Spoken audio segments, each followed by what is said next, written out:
Welcome to TradeTheNBI.com. This is John. This report is for the 16th. Well, some people have said to me, well, the trouble's over. We've got, rising green here. Well, no, you didn't get a reset, though, of your orange at all. In fact, it's in a continuation zone. Yes, you do have steel popping out. That's going to give it some short-term support, which is really what you've had in just holding up price. You still don't even have green above red.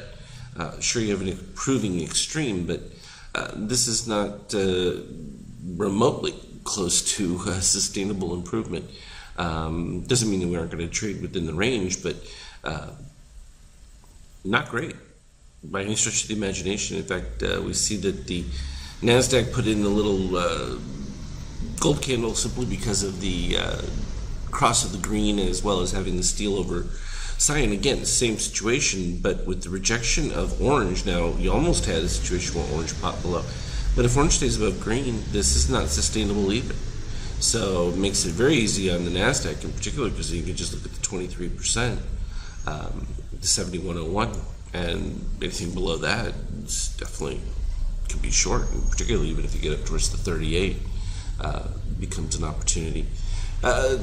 Italy submitted their budget to the EU in that, so we'll see how that battle starts to play out, because that could create some more contagion fears, and that would send us all the way back down, probably to the lower side of the range, because I think at that point they would realize that at this point I think most people just feel it's a bluff.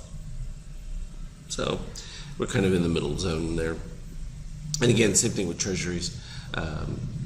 We're at the bottom range, which we've been looking for some time, but don't look to see it making too big a move here, because simply all of a sudden we already have the orange about to cross the green. And see, the critical thing is, if green is above cyan, which in this particular case, minus 16 and minus 546, so no, cyan is over green. And then you look to the orange, and orange has almost overtaken it. So we'll see if orange overtakes, then you know that that bull move from the dip below the orange below the red line, orange below red DOC, little buy signal has ended. And that's how it goes. I mean, sometimes they're strong and they can last. Other times they just don't have the oomph to do it. And it's just a matter of waiting for it.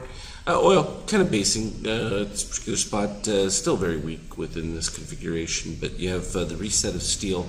So that's definitely going to provide some support. Again, I think, like I mentioned before, the ABM green really becomes the turn threshold. Until then, it's still more short than long.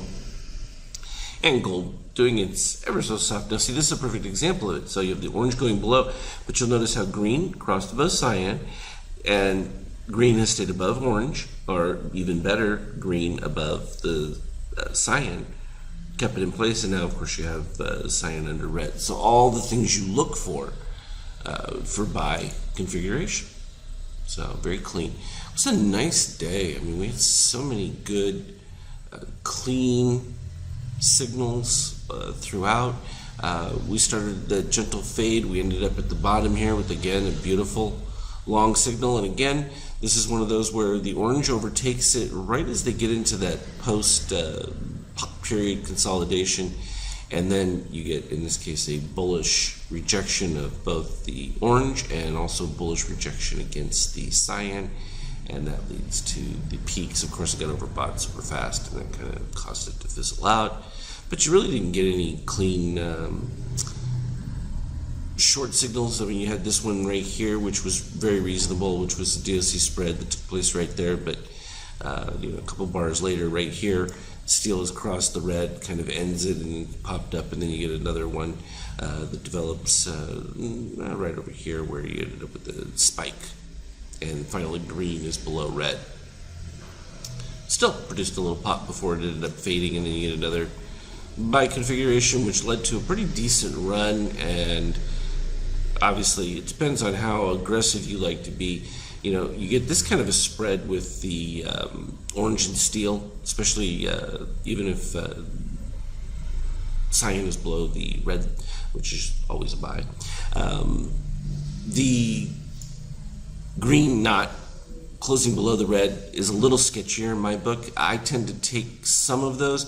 depending on if I've seen a lot of positive extremes within this build. So in fact, I did take that one at this particular point, but the cleaner one certainly is the break of the ABM yellow and a clear DOC spread where the cyan has moved above red, green was already below red, and you have a clear spike. Now in this particular case, sometimes these can be a little slower because you get the closing of this mouth and the snake cut off, and so that sometimes can produce more jagged. This one fell rather nicely and went exactly to the magenta line here, which was the previous positive extreme. And then of course this is what I was talking about. It's like, okay, you're just waiting for some people like it with the green crossing. I prefer to see the orange make its move, because sometimes even with the green crossing, maybe you get it move one zone from a 23 to 38 and then it comes back down again. But in this particular case, it made the perfect clean turnaround setup there for the buy. And you can see, look at the difference here. So that green stays above, the orange is very lagging, and then the green is above cyan now. And that's an important one, because sometimes you might get orange move above green, but if green is still above the cyan, then you're still in the long configuration.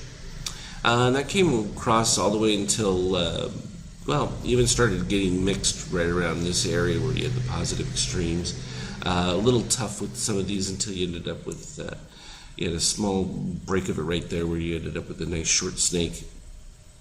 Really didn't last because you ended up with the dip of the orange right there, which caused the new highs. And then you ended up with the clean short snake right here where the red was below, and then another one a couple bars later on the break of it. So it just depended on how aggressive you were with those situations. But if I slide this chart over,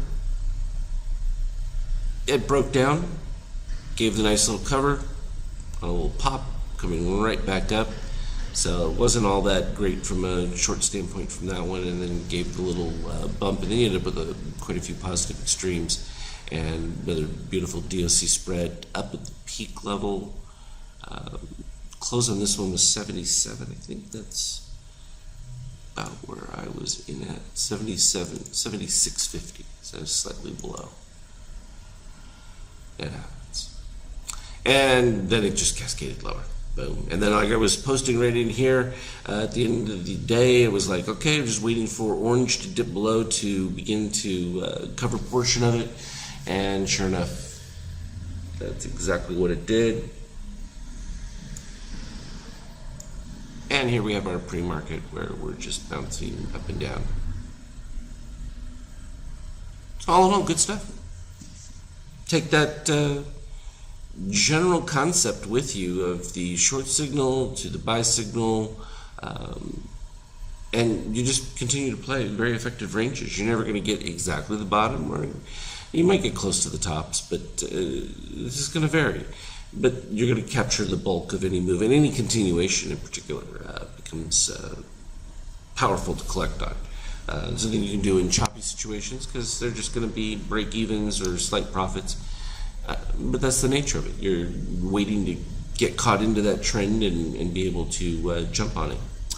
So, as always, though, I will keep putting up relevant charts. Trade well.